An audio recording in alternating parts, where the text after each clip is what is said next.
There's something beautiful, yet utterly haunting about the world that Sable inhabits. Watching the sun slowly fall behind the countless hills of sand as your glider kicks up spirals of sketched dust gives off a feeling that is equal parts eerie and comforting.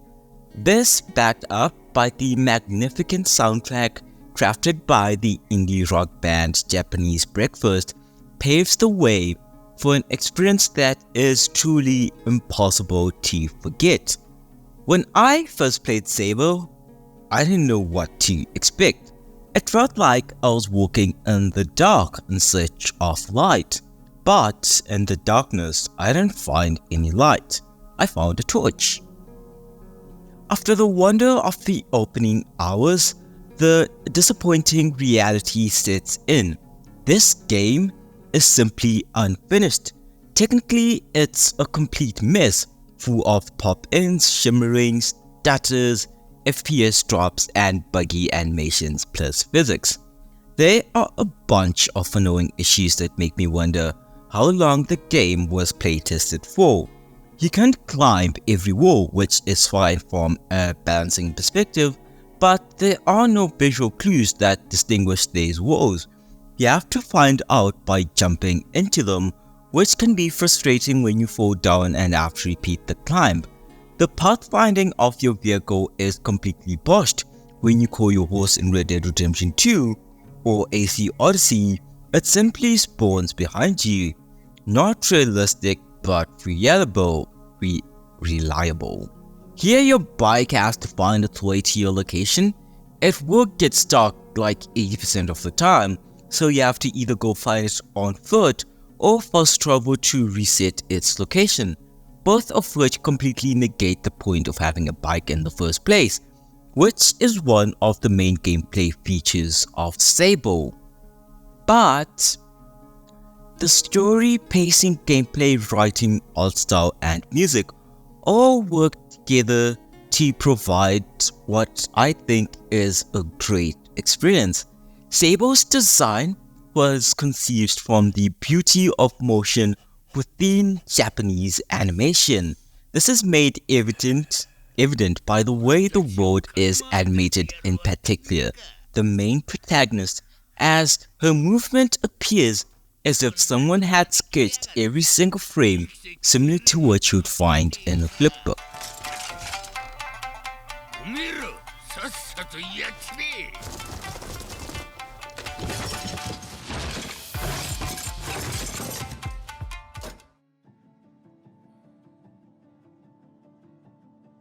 You start out as a child in a world where you discover your role in society by performing a gliding, where you gain a few tools that help you on your way.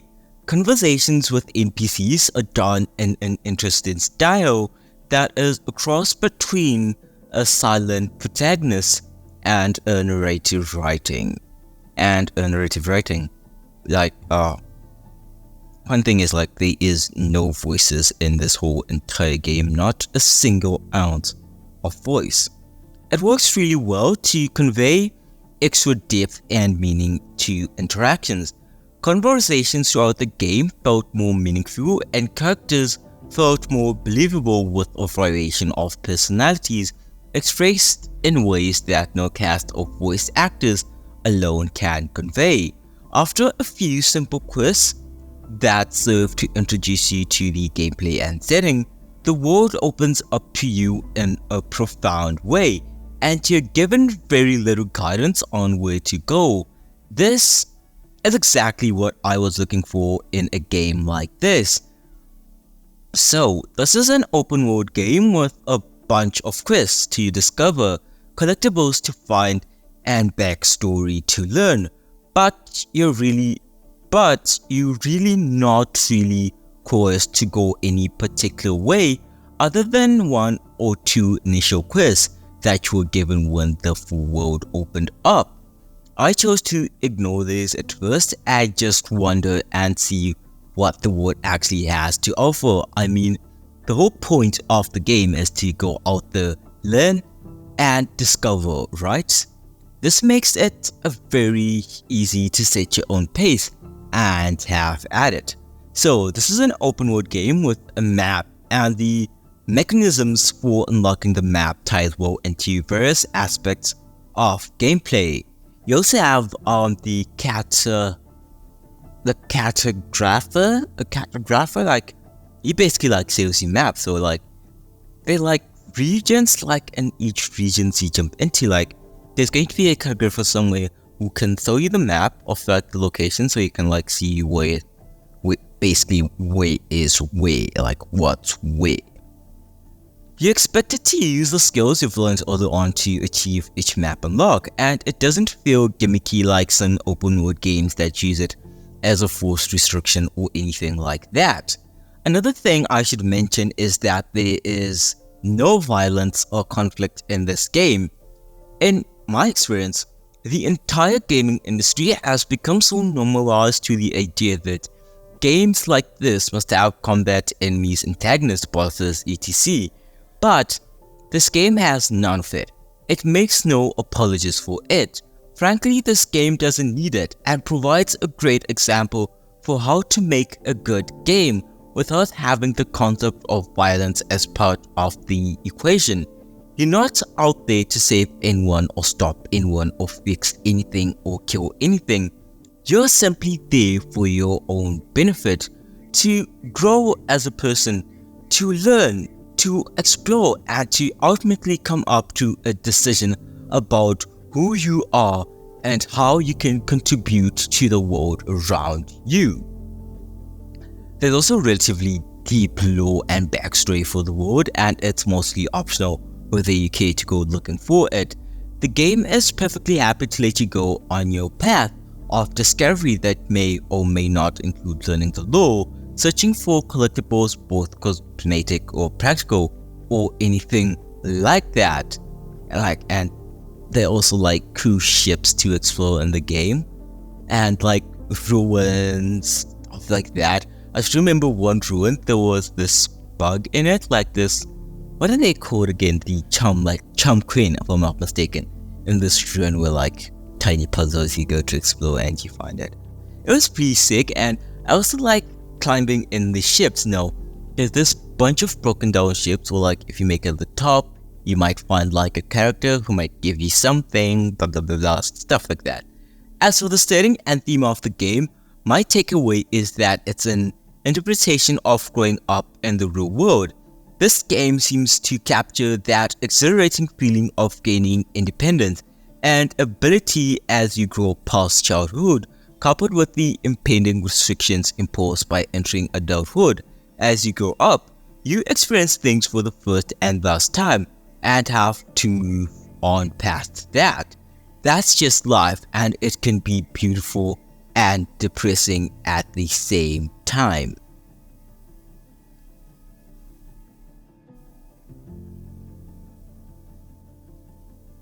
In the end, you return home, say goodbye to your glide bike, and revisit all your friends from the beginning. Then you choose what mask you want to wear. You go into a room, every mask you completed is there. You can look at each one and get a little spiel about what it would mean to wear it. Then you make your own choice and the game fades to black.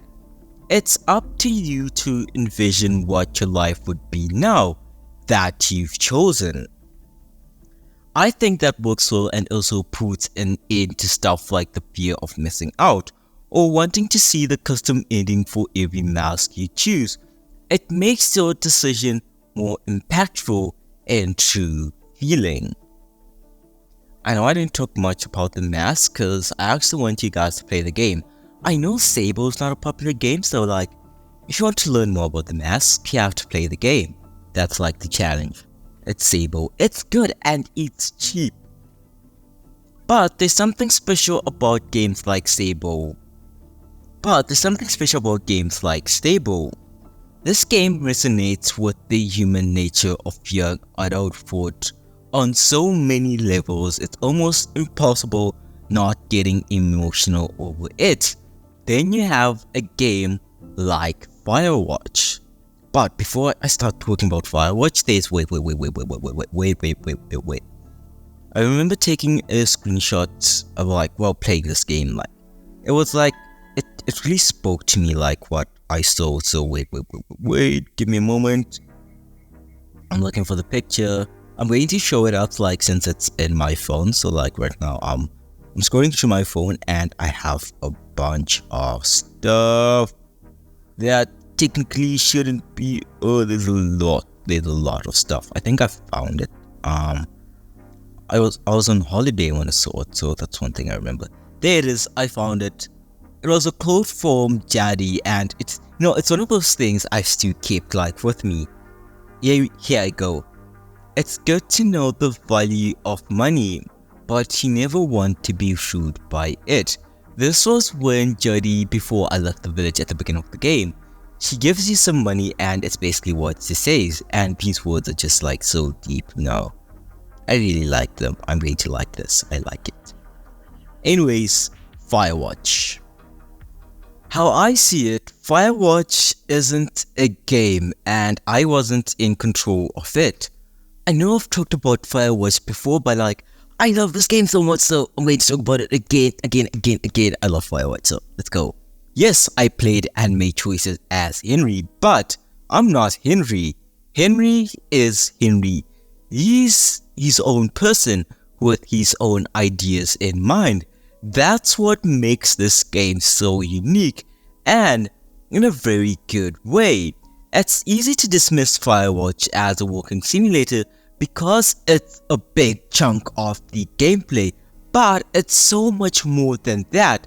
The overwhelmingly gorgeous scenery aside, there's such a joy in doing little things, it almost leads you to believe that this is all there is to it. You begin to relax, but then it hits you. From the moment you get there, there's always this underlying feeling that something's wrong. It doesn't take long for you to be true. It doesn't take long for that to be true. The way this game builds a suspenseful and thrilling atmosphere, using music and changes in the world around you all the way to the end is incredible. There are no jump scares, but it doesn't need them to keep you on the edge.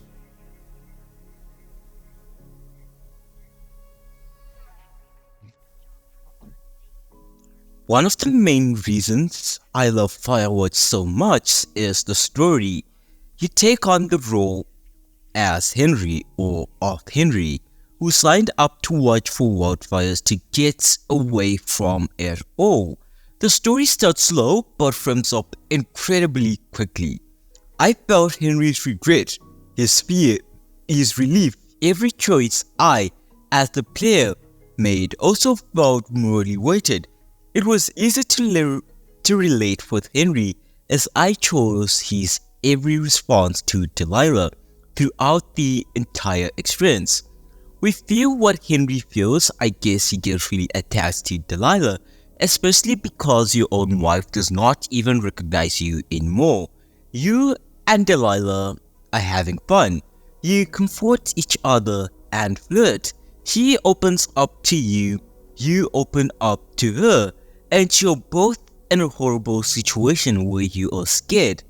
If something causes attachment, it is living through stressful situations together. In the end, you finally are going to meet her. But she isn't there. She's gone. You feel sad and or betrayed. Couldn't she wait a minute? It feels like an immense loss, and to get thrown back to reality, you have to go back either to Julia or to your own home where you ran away from, and to deal with what happens now too. In my story, Delilah said she had to go to Casper, but could visit you on her way to other places. Although, will actually she visit? I had the feeling she would not eventually. You have lost the person you felt so close to. I felt she was more important to me than I was to her in the end. I couldn't help but feel that the reason the ending is a cop-out was almost a sort of technical design limitations. You basically go through the game isolated, not seeing a single person. As such, no character models are ever made, except for the Shadow Man early on. Overall, this makes sense for the game as it's supposed to be about isolation, but as such, you never see any people, so the game never has any character models, and because there are no character models, introducing one right at the end for Delilah would have probably been a little jarring. Oh my god, I hate this. The players painted a picture of Delilah in their head, so showing a single janky model of Delilah right at the end could have had a bad reaction for a lot of players. I felt that it's also really spoke to Henry's search for an answer, a reason to get away from it all amidst the harsh reality that he really can't. Damn, I hate it. Wait, let me just say that again. I felt that it also really spoke to Henry's search for an answer, a reason to get away from it all amidst the harsh reality that he really can't. Everyone in that story is running away or hiding from something. They all have their issues and they're trying desperately to pretend that they can just escape it, while the ending tugs all of that away from you, completely dissolves the grand conspiracy they thought they were part of, and drops them back down to earth with the sudden realization that they're not special, and just like everyone else, they can't just hide from what's troubling them. I like how both these games are simple and yet have profound endings. Sable is a journey about finding yourself, while Firewatch is like a sudden realization that you're not special, and just like everyone else, you can't just run away from your problems. You have to face them at some point. That's it for me. Bye. That was actually like it. And at first we're like, I've been gone for like a very, very long time, I know. But like, I think I made it like in a post, like work, I've been busy with work and stuff, so yeah. Having a full-time job now is making it hard for me like to push out content. But I hope you guys liked the video and I'll catch you in the next one. Bye. Wow. I'm glad you're here.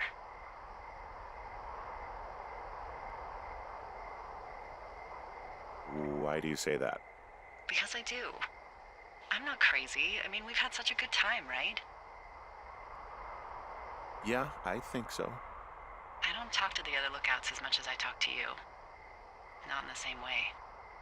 And I know you're not really available, but I want you to know, well, maybe it'd be nice to get together at the end of the summer. Look, we don't have to plan or even talk about it. I'm just having the thought. I wish I was over there. I wish you were too. We could sit outside. We could talk about these radios. We could, you know. What? What could we do? Well, let me tell you.